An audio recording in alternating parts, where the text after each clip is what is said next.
Maayong adlaw, kumusta kayo dyan? Hi guys! So welcome back again to my channel. And for today's video is pupunta tayo sa simbahan kasi today is Friday. So yan na pala yung mukha ko ngayon, marami pa rin siyang bootleg. Hayaan nyo na, pagsubok lang yan, mawawala din yan in time. So sobrang init ngayon guys, so hindi tayo nakapag blow dry ng maayos ng ating hair, kaya siya ay nakatali ngayon. So, Friday pala ngayon, ang misa is around 5:45. And then, Tagalog siya guys. Hindi siya English. So, dito tayo sa Tagalog na Mass. So, ito pala yung simbahan nila. Located ito sa Amadi. So, ito pala yung Amadi Church. Paliwanag kami po sa atin kung ano yung pakaintindi natin at ang gusto po natin ito na intindihan.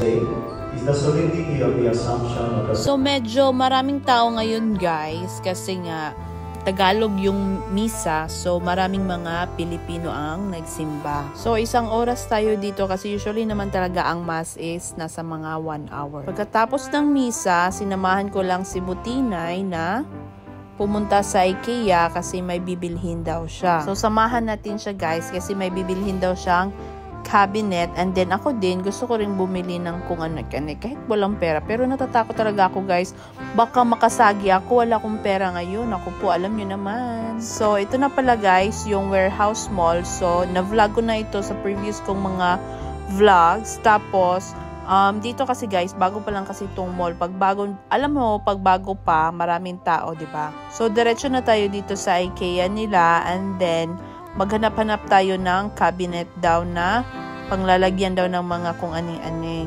At gusto ko rin makakita ng kung mga aning-aning guys kasi matagal na rin akong hindi lumabas kasi last week hindi ako lumabas. Hanggang dyan lang sa pagkainan. Alam mo na maraming sale ngayon. Tapos maganda kasi pag may makikita kang ibang tao, diba? Para makalabas naman, alam mo yun, palagi na lang work tsaka bahay. Tapos ito na yun sa mga naghahanap dyan na may mga hanging cabinet, meron pa yung tinatawag na rails, pero hindi siya available. Kaya, ang binili niya is, ewan ko anong binili niya, Aziz na yung binili niya. So, yan na yung cabinet na yan.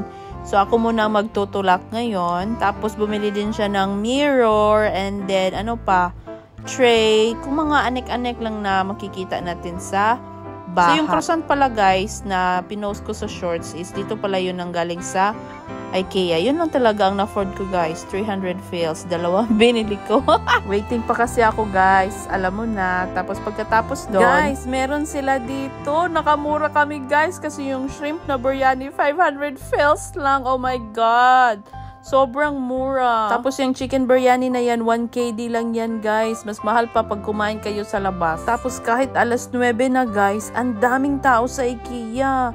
Sobrang puno ang dining area nila kasi nga meron silang pa-promo na 500 fils. So yun, pagkatapos kumain, umuwi na kami, and then ito na pala yung nabili namin. Tapos bumili lang ako ng croissant ko, 2, and then ano pa nga binili ko? Wala naman ako masyadong binili kasi nga walang pera guys, may hinihintay pa ako. Naku po, malayo pa siya. Inshallah, maayos. Sa hapon guys, grabe, sobrang init. Mga alas 5, sobrang init. Pero ngayon, malapit na kasi ito mag-alas 11. So, medyo malamig-lamig na sa labas. Yun lang ang hindi ko maintindihan dito. Kasi sa araw, sobrang init. Pero sa gabi naman, okay lang din naman ang init. Buti hindi yung sobrang init talaga. Then dito is, waiting tayo sa taxi natin. Tapos yan pala yung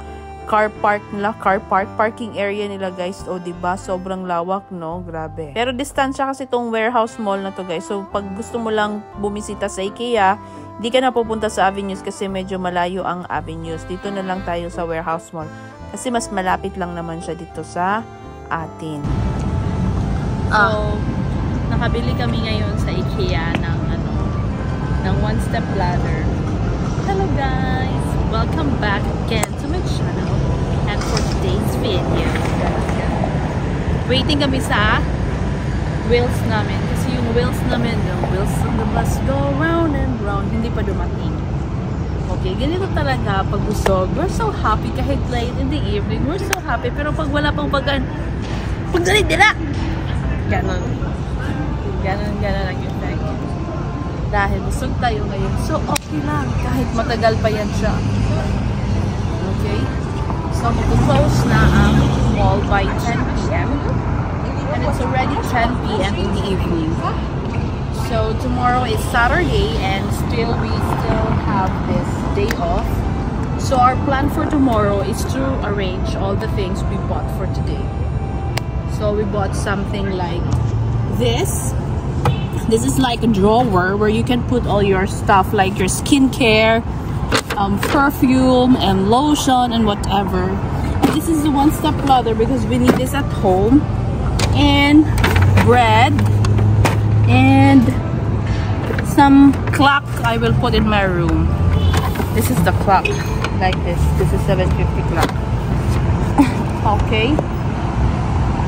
So inshallah tomorrow I will do everything and fix everything what I bought for today.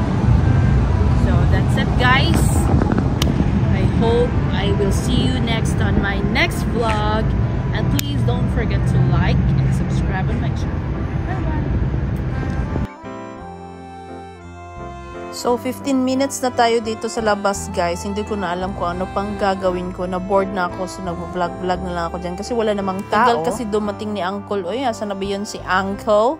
Hindi pa man siguro siya. Hindi ko alam kung siya pa rin ba ang babalik kasi siya ang kumuha sa amin kanina sa simbahan. So, hindi namin alam kung siya rin ang darating ngayon. Kasi akala ko talaga walang taxi dito. Marami din palang taxi dito sa labas. Akala ko kasi wala kasi bagong mall pa naman. So, yun pala. Hindi pala.